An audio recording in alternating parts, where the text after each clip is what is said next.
right. So I have the great pleasure of speaking with Greg Schwem today, the engaging, funny, relevant, and relatable speaker.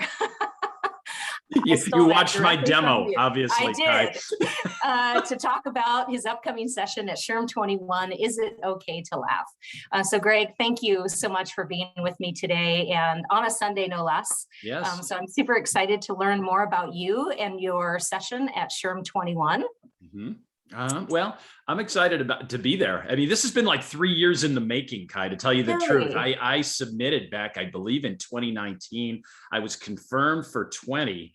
And then, of course, you know what happened. So, there was cancellations and postponements and so forth. I'm not even sure I'm going to have a whole lot prepared. I didn't think we'd get this far, in 2021. I might just come out and say, hi, thanks for joining me. That's really all I came up with, because I figured they'd pull the plug again. But no, it's finally here. And I just cannot wait, because I've really been looking forward to speaking for SHRM for a very long time. I've done other HR groups, but this to me is the Broadway of HR.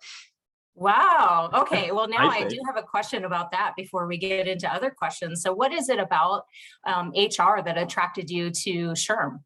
Well, I feel like for what I do, I mean, I'm a corporate speaker. I am a corporate humor speaker too. And I have found that typically it is HR that, I don't want to say they make the decisions on whether or not to hire me, but I do feel they have a role in it.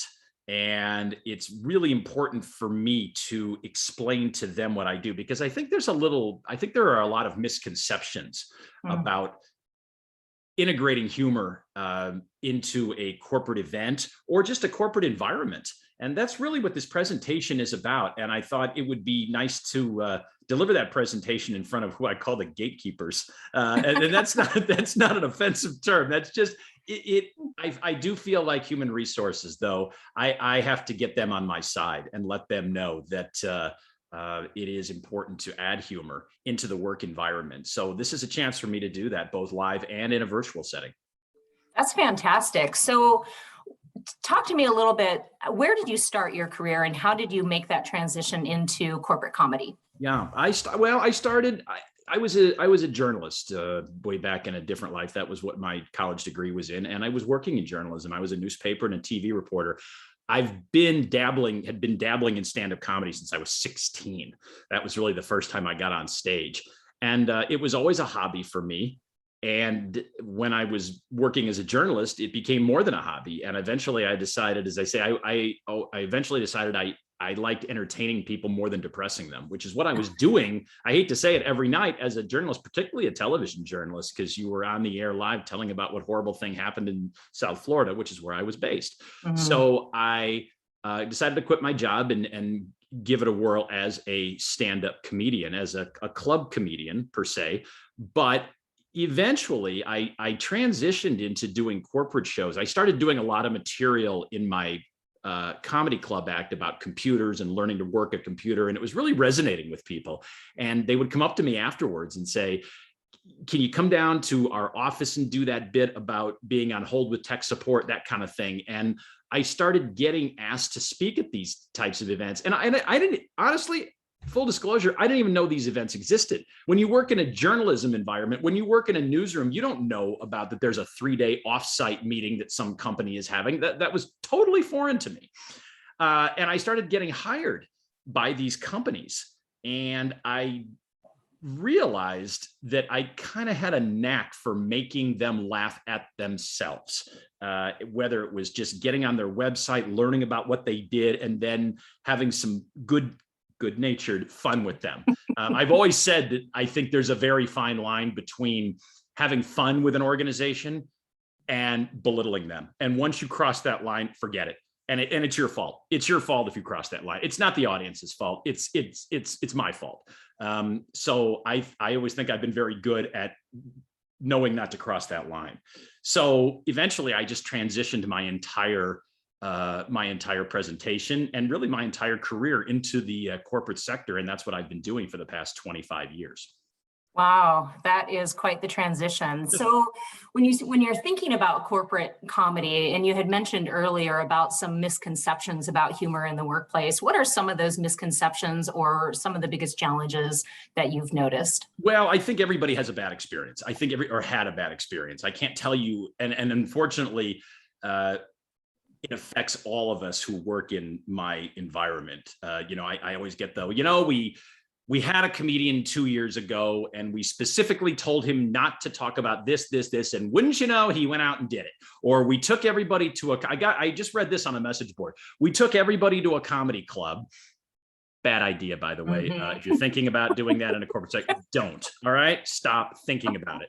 We took everybody to a comedy club, and we thought it'd be fun. And the comedian just made fun of the CEO for 25 minutes. Well, that's your fault, unfortunately. So, but I think a misconception is that it's going to be bad, that the comedian, that the humor is going to say something. And the weird thing is, Kyra, is you don't hear that about other speakers, only about us. I mean, I've seen some futurists and some motivational speakers and a lot of people who speak on other topics say things where you could just tell in the audience, everybody was like, I cannot believe that just came out of his or her mouth. And what are we going to do about it? But for some reason, again, you introduce humor and there's like a little bit of just a little bit of a trepidation factor. And I have spent years trying to break that down. And that is also what I'm going to be doing in the SHRM conference.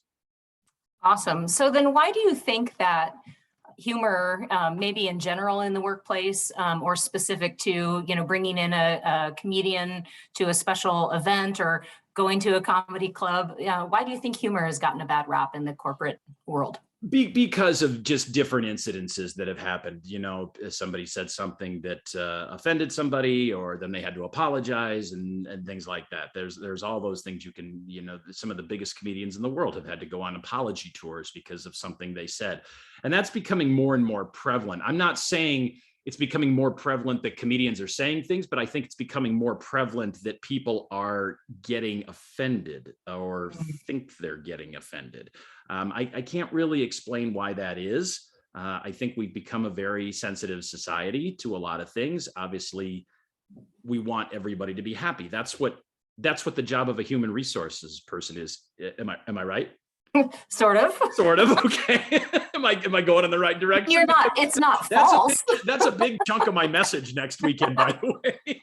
No, I mean, obviously in HR, you want to create a healthy work environment. You want to keep your employees. You want to retain the best employees, that kind of thing. And I feel humor can certainly do that. But I think there's a misconception in a lot of cases that it does the opposite. And it is my job. It is going to be my job to kind of break down that misconception, because I think the benefits of humor far outweigh any potential negative ramifications. You can have a bad experience with any kind of speaker that you bring in. Again, it doesn't have to be somebody that dabbles in humor. It can be anybody. But I think humor is something that's a little bit, I always say at events, when I go to events, I always think humor in a corporate meeting, I say it's the biggest hit and the toughest sell.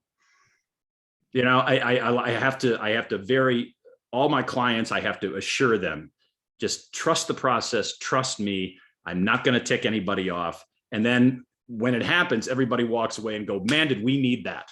We never had something like that before. And boy, oh boy, did we need it. And thank you so much. But, and that to me, hearing that is worth everything that I may have to go through ahead of time with people, just seeing how happy people are and how gratified they are. Mm-hmm. So why do you think it's important then to bring humor into a work environment? And can you describe some of those benefits that you're talking about? Well, we've all heard the studies about, the scientific, humor releases endorphins and it's this sort of thing. I mean, that's been beaten to death, and I'm not going to bring that up because we've all heard that. Okay. You don't need me to say that, but I feel like you're seeing a lot of studies. In fact, SHRM just came out with a study talking about how many people are burned out at work, how many people are stressed, not just stressed in an in-person environment, but virtual work has stressed people out too, because they feel like they're never off the clock. And that is, and now you're doing all these meetings and these Zoom meetings, and your kids are in the other room, and it's 8:30 at night. And why am I doing this? And that's causing it too. I feel though, humor has certainly helped an awful lot of us get through this situation. It has helped people get through the pandemic, and that is a proven fact. I don't for 1 minute want anybody to think that I'm going to come out here and make you laugh at COVID. COVID is not funny. Everybody, I'm sure, in that's going to attend my session, whether live or virtually, probably knows somebody. If they haven't had COVID, they know somebody who's had it, and a lot of people probably know somebody who's passed away from it, and that is sad, and that's not something that you should poke fun at.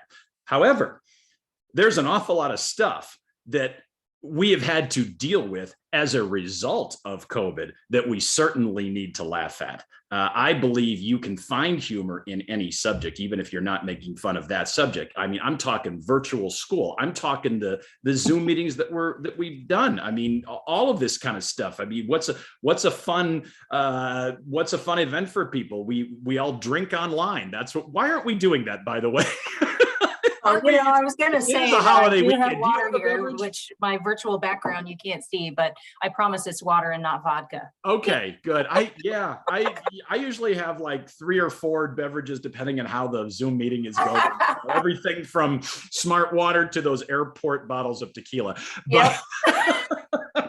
Tomorrow is a holiday. You understand what I'm talking about here. I think people desperately need to laugh, and that's what I've heard from an awful lot of clients and potential clients is, wow, we could sure use a laugh right now. But again, it always comes back to, we could use a laugh. However, we also need you to avoid talking about all of these subjects here. Yeah. And it's tricky to balance that.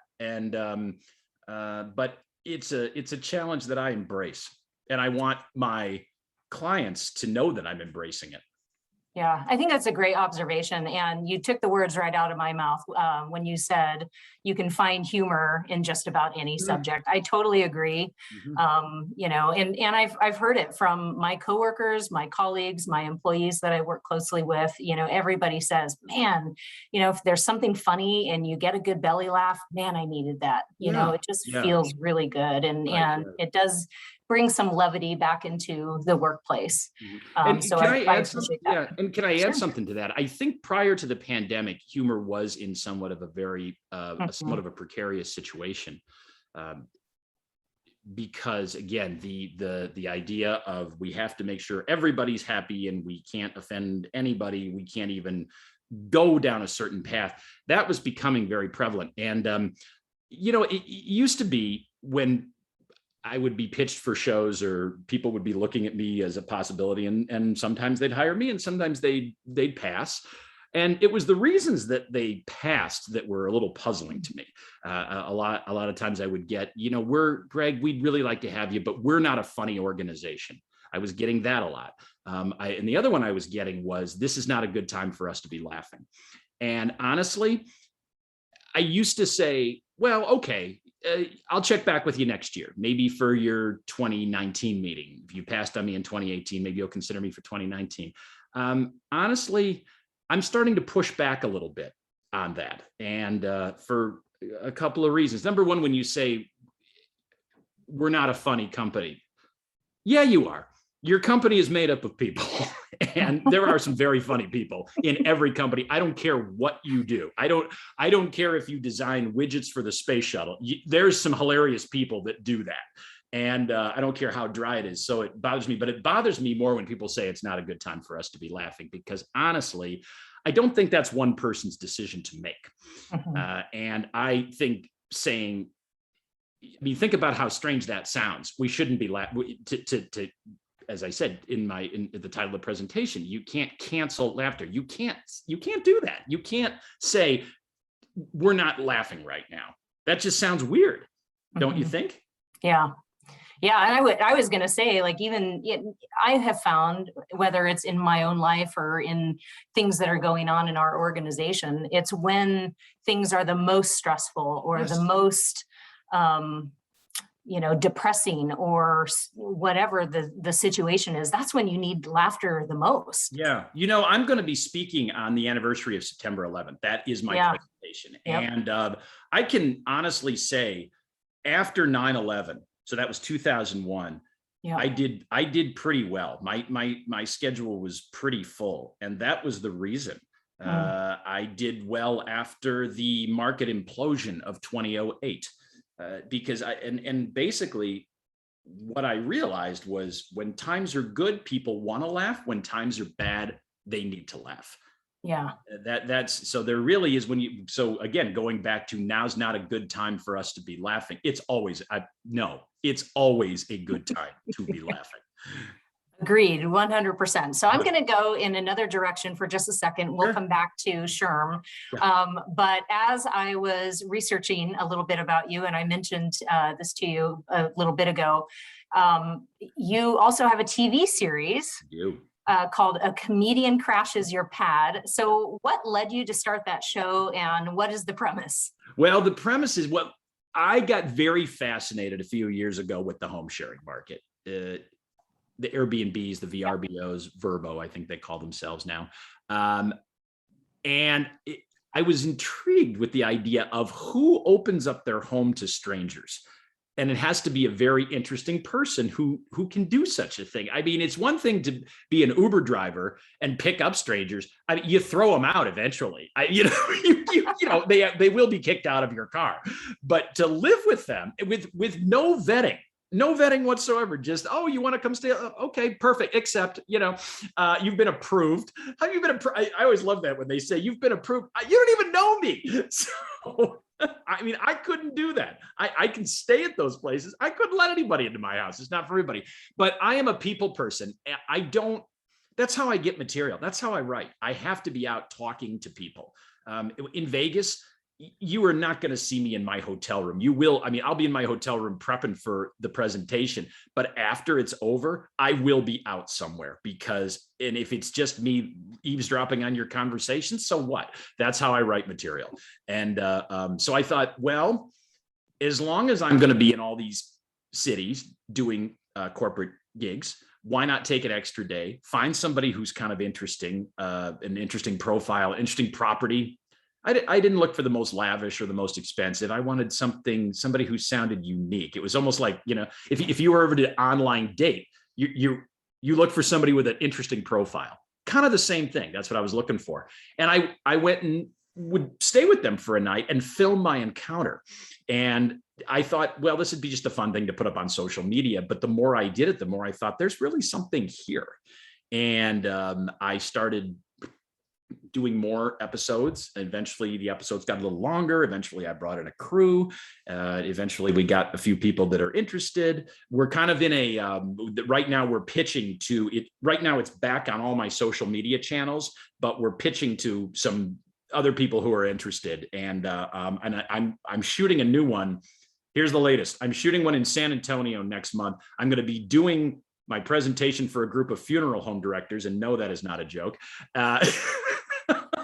I saw that. I saw the teaser. Yes, exactly. And I'm actually going to drop in on one of my old Pad Crash hosts. They are a couple who take in straggling and struggling musicians. That's what they do.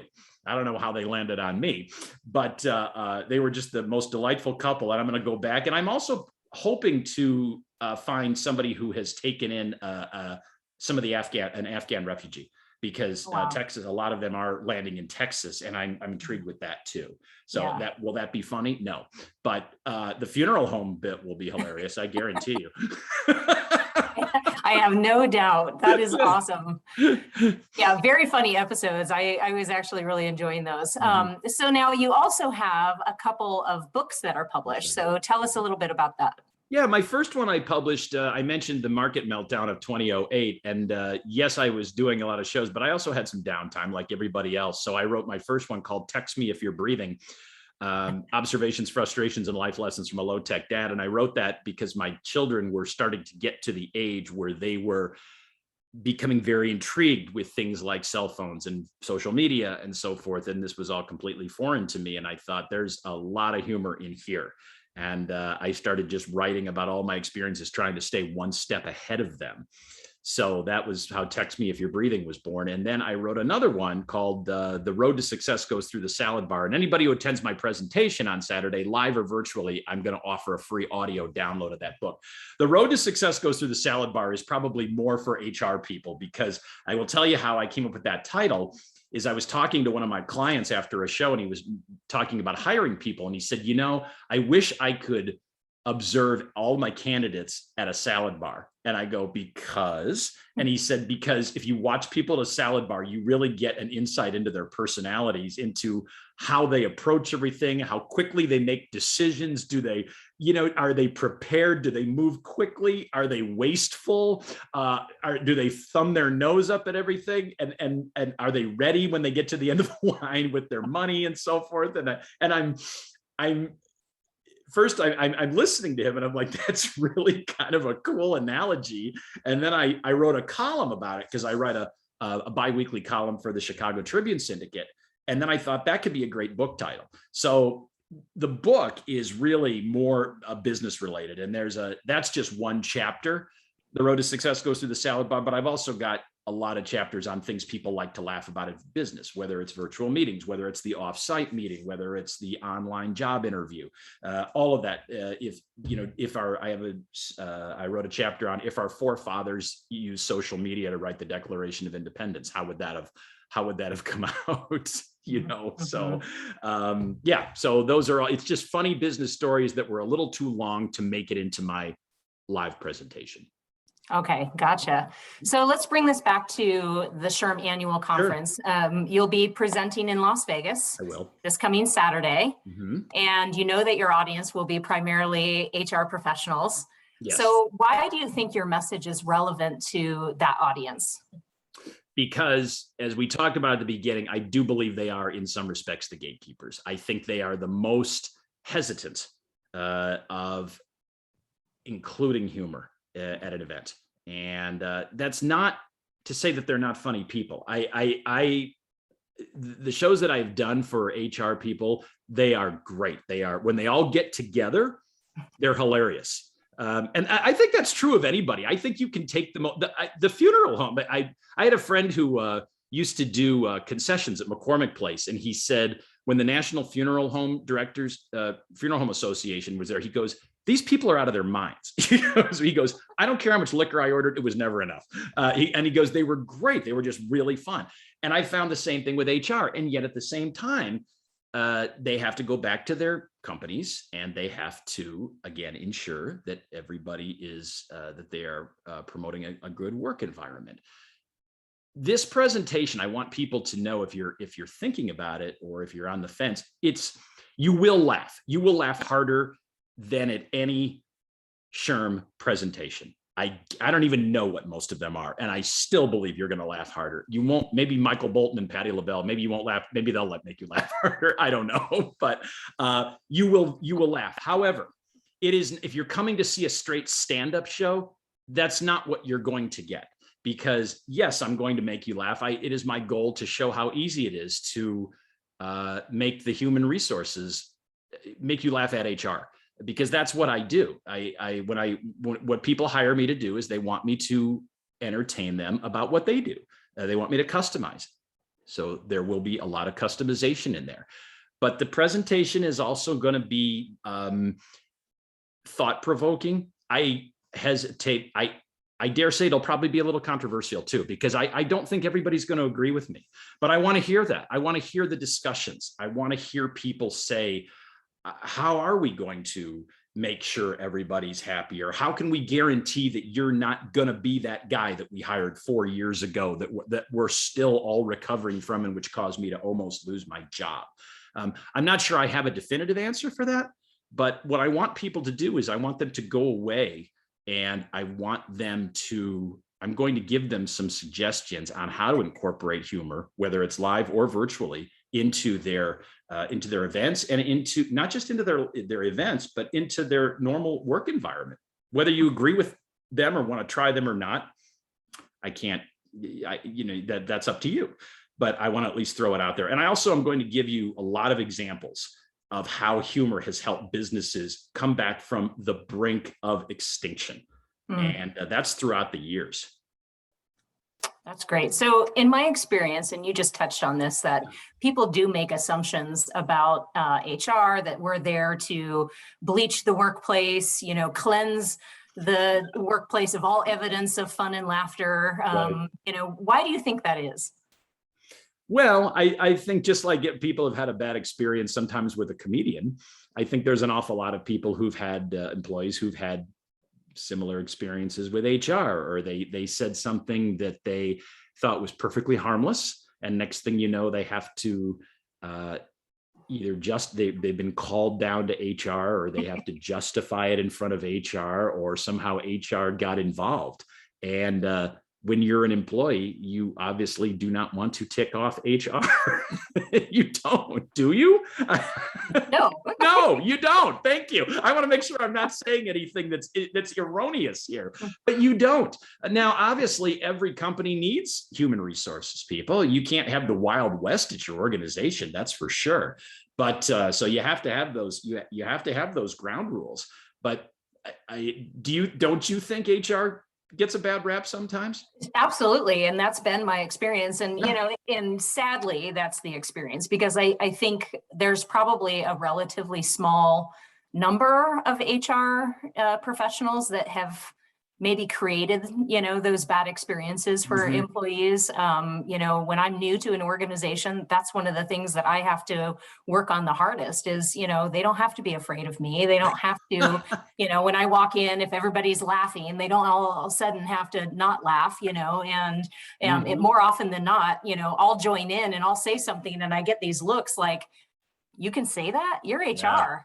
Yeah. Yep. Right. I am going to say that. And yes, I am HR.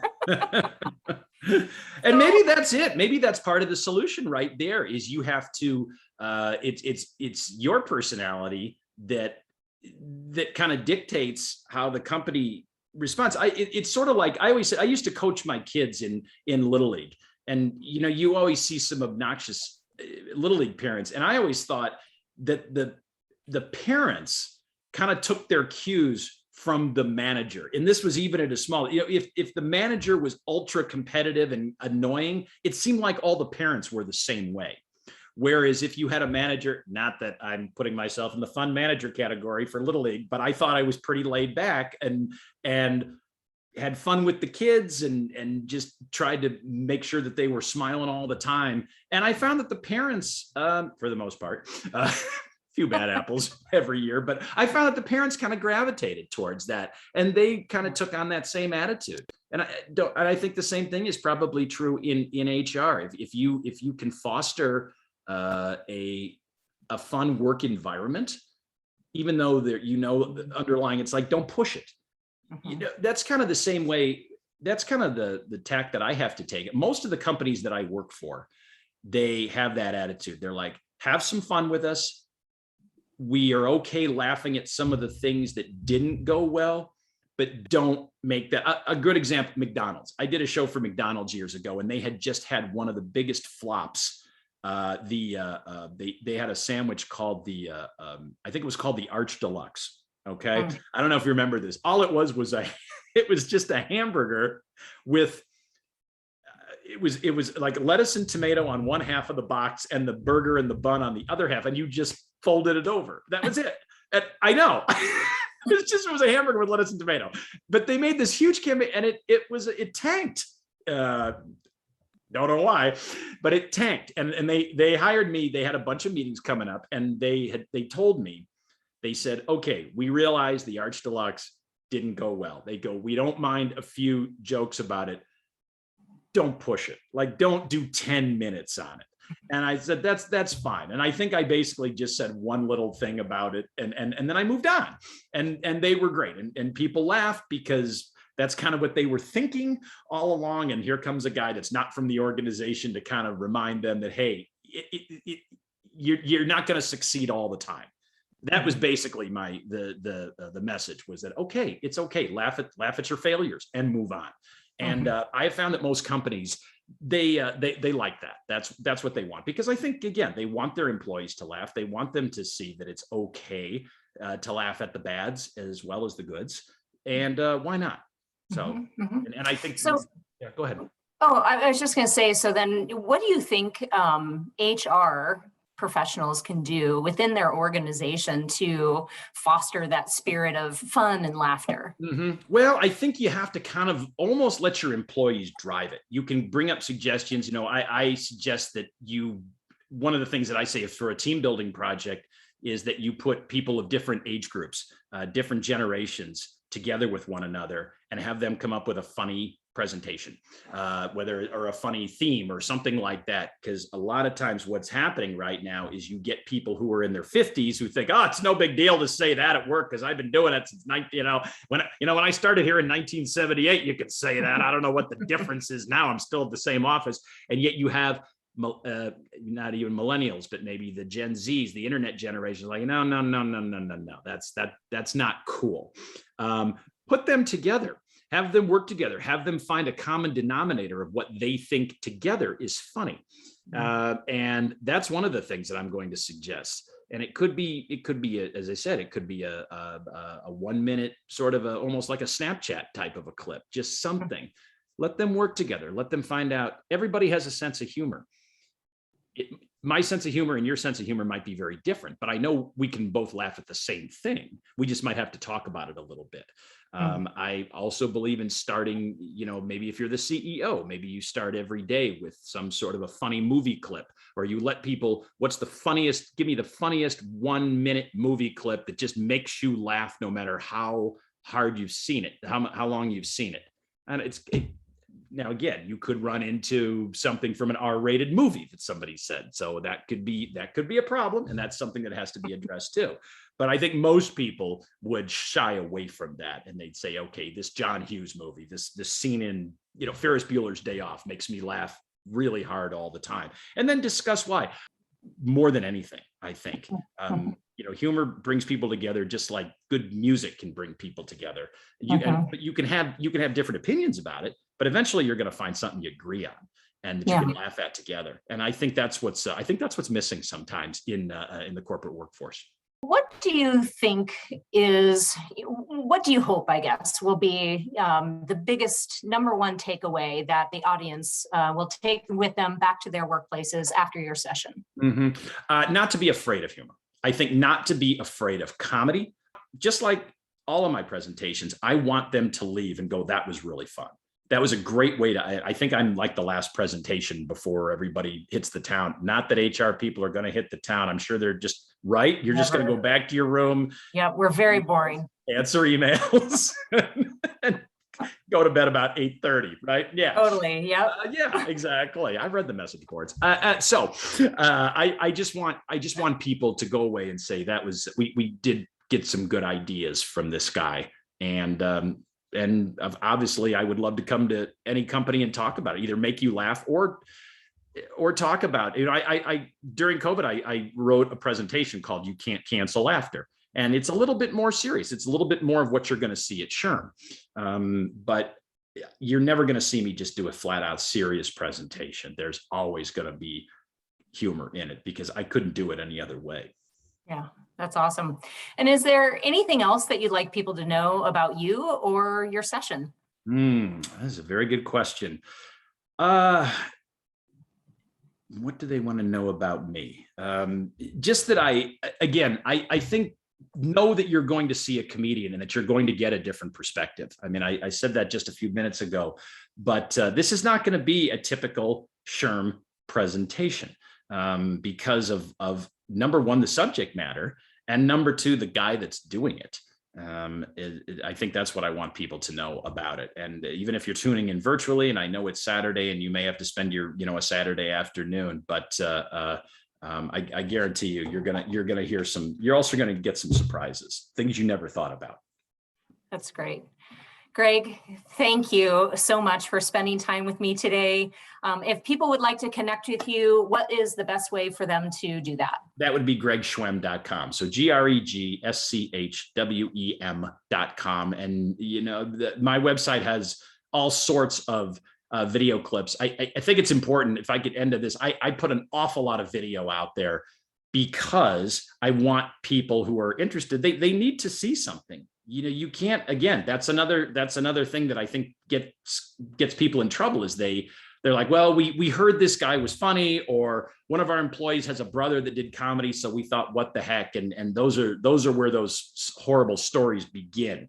I want people to see me in a lot of different situations for a lot of different companies, and also talking about my the methods that I use to create a presentation for companies. So I hope people will spend some time on my website. Excellent. Well, again, thank you. And for our audience, there's still time to register for SHRM 21 in Las Vegas, in person or virtually. You can visit the website, which is annual.shrm.org, or you can just do a Google search for SHRM 2021 Annual Conference for more information about registration. And additionally, if you use the code SHRM21 Influencer, you can receive $150 off registration and receive a SHRM 21 and Life is Good co-branded t-shirt. Look for Greg Schwem's session, Is It Okay to Laugh, on Saturday, September 11th from 4 to 5 p.m. Pacific. Once again, thank you to Greg for sharing your time with me today, your weekend with me. And I look forward to seeing you virtually at SHRM 21 in Las Vegas. My pleasure. Thank you so much, Kyra. It was an absolute delight talking with you. Thank you so much. Enjoy the rest of your Sunday and go get yourself a cocktail. Yeah. All right.